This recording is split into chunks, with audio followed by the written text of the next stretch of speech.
اعوذ باللہ من الشیطان الرجیم بسم اللہ الرحمن الرحیم۔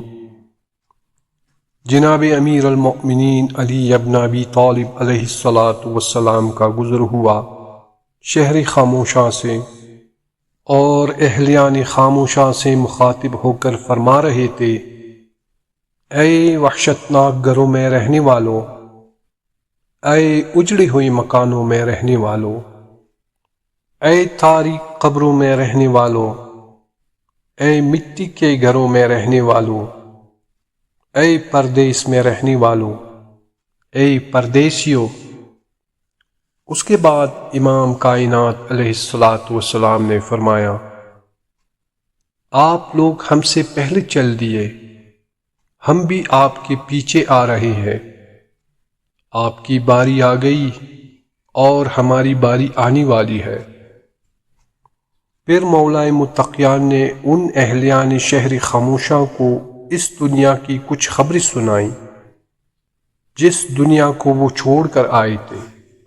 فرمایا: میں علی تمہیں خبر دیتا ہوں، جس مال کو جمع کرنے میں تم نے حلال و حرام کی پرواہ نہیں کی تھی، وہ مال تمہارے ورثہ میں تقسیم کر دیا گیا۔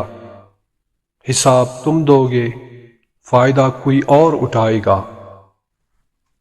وہ مکان، وہ کوٹھیاں جو آپ نے بڑی محنت سے بنائی تھی، آج تم اندھیری قبروں میں بسیرا کر چکے، ان مکانات کوٹھیوں میں دوسرے لوگ رہ رہے ہیں۔ تمہاری بیویوں نے تمہاری بات کسی اور سے عقد کر لیا۔ یہ تو وہ خبریں ہیں جو ہمارے پاس تھیں۔ اے اس شہر خاموشاں میں رہنے والوں، کیا تمہارے پاس بھی کوئی خبر ہے؟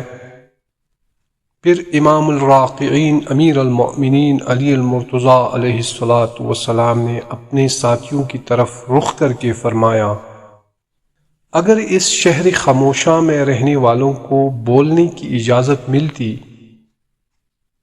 تو سب یک زباں ہو کر یہی کہتے کہ اس لمبے سفر کے لیے کوئی زاد راہ ہو سکتا ہے تو وہ تقوی و پرہیزگاری ہے۔ اللہم صلی علی محمد و آل محمد۔